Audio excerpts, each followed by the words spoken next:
Hai, selamat datang kembali di 100% Sehat barengan Dokter Andira Utami. Oke, salam kenal bagi yang baru ketemu aku hari ini. Selamat bertemu kembali bagi yang sudah nonton dari kemarin. Nah, kita kan udah tahu nih, sekarang kita lagi ada di era pemilu, ya kan? Pusing banget setiap kali lewat jalanan ini tuh sampai bingung kayak, ya ampun, ada 1000 juta bendera yang barusan gue lewatin ya, atau poster ya.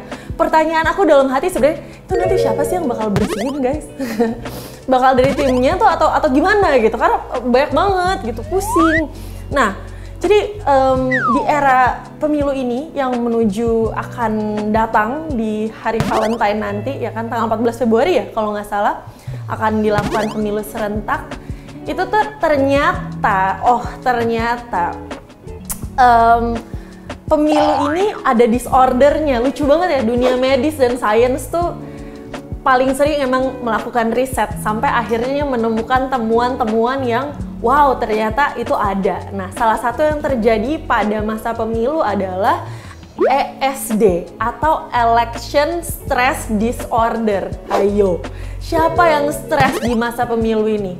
Kayak, aduh, pusing deh, aduh berantem mulu, aduh ini segala macem, puyeng gitu, kayak aduh ini kok paslon yang ini gini, ini kok caleg yang ini gini gitu, kayak pusing sendiri gitu. Aku pun merasakan kayak, aduh ya, too much information gitu dari kanan kiri, ya kan. Nah, ternyata election stress disorder ini pertama kali diciptakan pada tahun 2016 oleh psikolog yang bernama Steven Stosny, PhD. Nah, Stosny ini menggunakan istilah ESD tersebut dalam sebuah artikel untuk The Washington Post, di mana dia menulis bahwa dia kewalahan menangani pasien selama siklus pemilu 2016. Jadi pas pemilu di Amerika ini terjadinya, lalu dirasakan sama beberapa warga plus 62 sekarang ini gitu. Berita yang terus-menerus tentang pemilu ngebuat pasiennya stres, bahkan sampai mengganggu kehidupan pribadi mereka. Aku pribadi sih, aku nggak tahu ya, mungkin stresnya belum sampai yang kayak akut gitu, tapi udah ada kayak perasaan-perasaan yang kayak misalkan kita ketemu nih sama orang gitu, aku tuh paling anti ya kalau misalkan ada di satu meja, kita tuh jadi nggak temenan gitu kalau misalkan kita di kubu yang mana atau apa, karena itu harusnya nggak terjadi. Ini kan namanya juga negara demokrasi kan guys, makanya terjadilah ESD, Election Stress Disorder. Harusnya memilih yang memilih aja gitu, tapi karena jadi banyak stresnya jadi terjadilah ESD ini gitu. Nah, sejak itu istilah Election Stress Disorder mulai ramai digunakan oleh publik. Jadi ESD ini bukanlah diagnosis medis ya yang resmi, tapi memang sudah ada gejala-gejalanya. Namun hal ini bukan berarti masyarakat nggak bisa merasakan stres yang sangat hebat menjelang pemilu. Jadi menurut si Monifa Sewell ini, salah satu psikiater bersertifikat di Atlanta, mengatakan bahwa pemilu adalah peristiwa beresiko tinggi yang memiliki implikasi jangka panjang dan konsekuensi serius kepada kesehatan guys. Gue kayak, gila, udah pemilu bikin riuh, terdampak juga kesehatan mental gue kayak, ya Allah ya Robi, bisa gak sih gitu, udah cukup debat-debat aja gitu, kesehatan mentalku jangan dipengaruhi gitu ya kan. Jadi survei stres di Amerika pada tahun 2016 yang dilakukan oleh American Psychological Association menemukan bahwa 52% orang Amerika mengatakan pemilihan presiden pada tahun 2016 adalah sumber stres yang sangat atau cukup signifikan dalam hidup mereka. Aku tuh nggak tahu ya dampak dari pemilu ini kayak gimana, karena aku pribadi sikapnya tuh adalah sekalian kita ngobrolin dikit ya, meskipun ini 100% sehat, kita juga sehat berdemokrasi, gitu ya kan. Menurut aku siapapun pemimpinnya yang penting untuk Indonesia yang lebih baik, itu sih nomor satu yang terpenting gitu. Jadi menurutku election stress disorder ini bisa diminimalisir dengan cara memeluk segala perbedaan yang ada nggak sih? Indonesia ini kan Bhinneka Tunggal Ika gitu guys. Jadi kalau misalkan ada yang milih A, B, C, D, E, F, ya udah kita memeluk perbedaan aja, kita melihat saling mengisi kekosongan, apa yang dibutuhkan dari mana, kita mengisi kekurangannya, kalau ada kelebihan kita membantu yang masih ada kekosongannya gitu. Nah, tapi sayangnya election stress disorder ini nyata, bahkan sudah dilakukan survei di Amerika ternyata memiliki dampak stres yang cukup signifikan gitu. Jadi ini kayaknya belum dilakukan survei di Indonesia, tapi aku yakin dan percaya gitu. Ini masih personal opinion, tapi pasti banyak yang terdampak gitu. Nanti akan aku jelasin gimana sih gejala-gejalanya. Oke, nah nggak jarang menjelang pemilu banyak orang yang terlihat saling bertentangan satu sama lain, bahkan saling menjelek-jelekan dan fitnah pihak lain. Kondisi tersebut bisa mempengaruhi kehidupan sehari-hari hingga menimbulkan stres. Nah, menurut Dr. Sewell, stres yang berhubungan dengan pemilu dapat muncul pada diri kita dengan cara yang sama seperti stres yang muncul di waktu lain. Nah, election stress disorder ini bisa menyebabkan gangguan ketidakseimbangan dalam rutinitas Anda sehari-hari.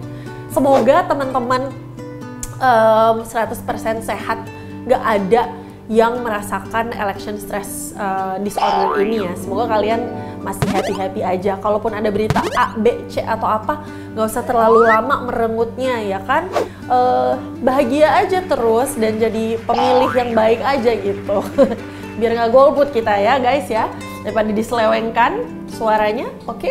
Nah, gejalanya nih guys, ternyata nih yang harus aku kasih tahu berupa kesulitan tidur.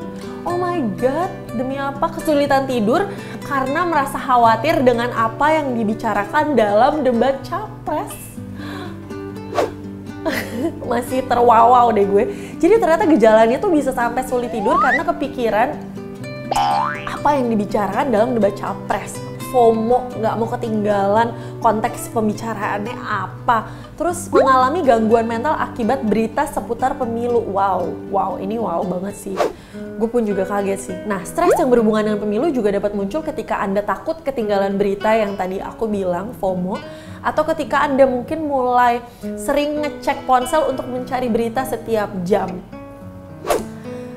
Gila, kalau pemilu sampai bisa ganggu tidur tuh harus kalian akses ulang sih, kayak apapun posisi kalian, apapun yang kalian lakukan atau keterlibatan kalian di dalam situ dan sebagainya, jangan sampai mengakibatkan ESD, election stress disorder. Karena apa?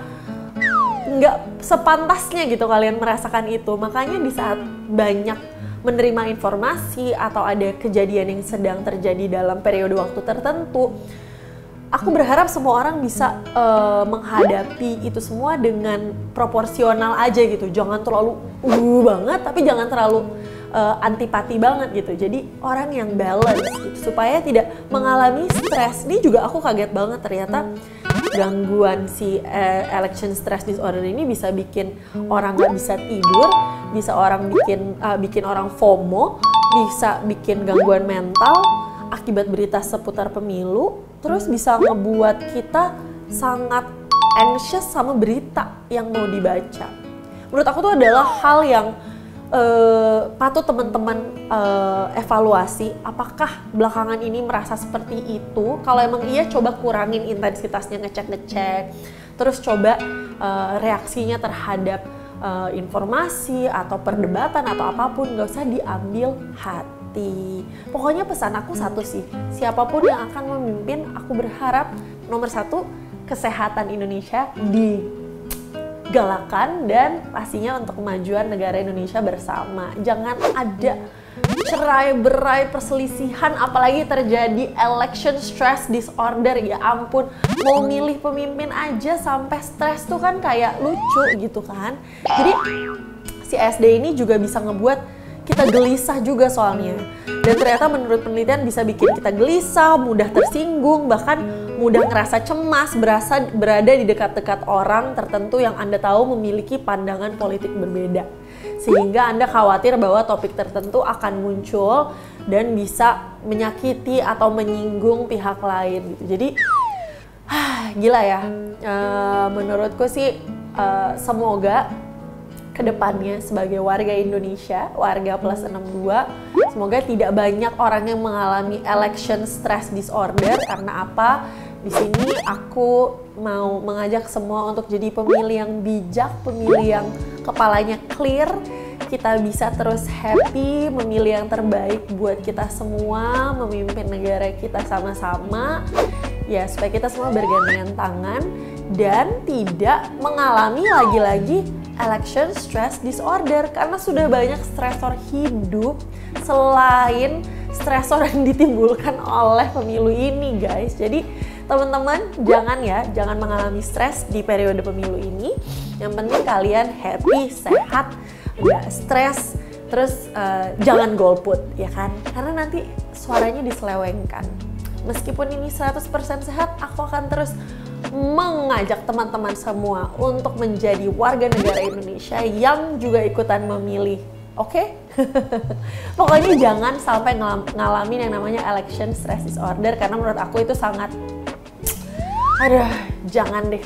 Gak penting banget untuk di-stressin. Yang penting kita menjadi warga yang kritis aja. Kritis itu boleh, stres itu harus dihindarin. Oke?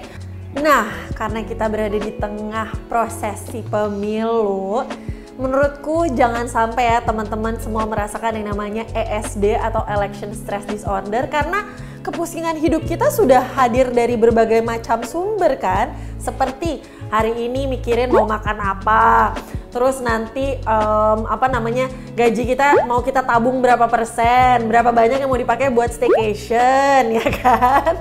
Terus nanti kalau ada weekend kita mau kemana, itu kepusingan-kepusingan tuh udah cukup loh membuat kita riuh, ya kan. Jangan ditambahin election stress disorder, oke? Tapi kalau teman-teman ada yang merasa kalau misalkan, Dok, aku ESD banget lagi, dari awal pertama pemilu belum ada juga aku udah OTW ESD. Calonnya belum keluar aja aku udah ESD. Mau ada pemilu aku ESD. Silakan cerita, kita ngobrol bareng-bareng di Fanmade. Siapa tahu ada cerita-cerita lucu yang bisa kita obrolin bareng. Ingat ya, kalau ngomongin pemilu sama politik jangan terlalu serius. Kita harus happy-happy sambil senyum, jangan merengut, jangan jadi Hulk, oke? Kita semua sama-sama orang Indonesia. Mungkin kita berbeda atau pilihannya beda, tapi tetap aja kita dari plus 62, sama-sama benderanya merah putih. Jangan membiarkan periode pemilu ini membuat kita terpecah belah, oke? Terutama jangan biarkan kita mengalami election stress disorder, karena gak penting, oke? Jangan sampai stres karena pemilu.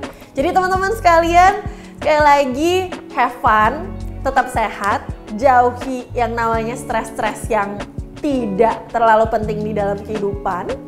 Dan jangan lupa pastinya nonton episode-episode 100% sehat yang berikutnya supaya kalian semua tahu informasi-informasi dan edukasi kesehatan terbaru yang seru dan bisa kalian share ke teman-teman ataupun ke keluarga kalian. Jadi sampai jumpa di 100% sehat episode berikutnya.